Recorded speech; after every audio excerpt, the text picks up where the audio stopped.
చర్చల ద్వారానే సమస్యకు పరిష్కారం దొరుకుతుంది అన్నారు ప్రధాని మోదీ. సైప్రస్ పర్యటనలో భాగంగా ప్రధానికి అత్యున్నత పురస్కారం అందించారు.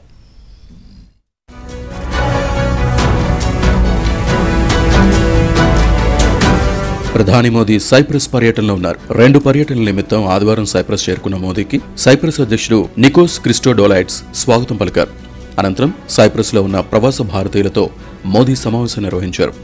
ఈ సందర్భంగా ప్రధాని మోదీకి సైప్రస్ అత్యున్నత పురస్కారం grand cross of order of Makarios III ప్రదానం చేశారు. సైప్రస్ ప్రభుత్వానికి ప్రజలకు ప్రధాని కృతజ్ఞతలు తెలిపారు. ఇది 140 కోట్ల మంది భారతీయులకు దక్కిన గౌరవమన్నారు.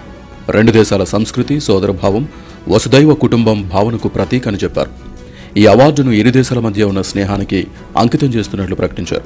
ఆపరేషన్ సింధూర్ సమయంలో సీమాంతర ఉగ్రవాదంపై భారత్ పోరాటానికి నిరంతరం మద్దతిచ్చినందుకు సైప్రస్ అధ్యక్షుడు నికోస్ క్రిస్టోడోలైడ్స్ కు ప్రధాని మోదీ కృతజ్ఞతలు తెలిపారు. ఇజ్రాయెల్, ఇరాన్ మధ్య కొనసాగుతున్న యుద్ధం వల్ల పశ్చిమాసియాలో తలెత్తుతున్న ఉద్రిక్తతలపై ఇరువురు చర్చించుకున్నట్లు తెలిపారు.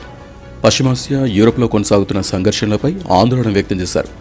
చర్చల ద్వారానే సమస్యలకు శాంతియుత పరిష్కారం పొందవచ్చని అన్నారు. ఐక్యరాజ్యసమితి భద్రతా మండలిలో భారత్కు శాశ్వత సభ్యత్వం కోసం ఆ దేశం EU మద్దతు సాధిస్తుందని ఆశిస్తున్నట్లు తెలిపారు.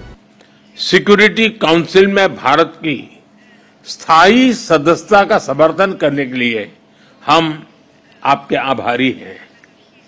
पश्चिम एशिया और यूरोप में चल रहे कॉन्फ्लिक्ट को लेकर हम दोनों ने चिंता व्यक्त की है। इनका नकारात्मक प्रभाव केवल उस क्षेत्र तक सीमित नहीं है। हम दोनों मानते हैं कि यह युद्ध का युग नहीं है. 2 దశాబ్దాల తర్వాత భారత ప్రధాని సైప్రస్ కు వెళ్లడం ఇదే తొలిసారి. సైప్రస్ పర్యటన అనంతరం ప్రధాని మోదీ కెనడా వెళ్లి అక్కడ జరగనున్న G7 సదస్సులో పాల్గొంటారు. అక్కడి నుంచి క్రొయేషియా పర్యటనకు వెళ్లనున్నారు.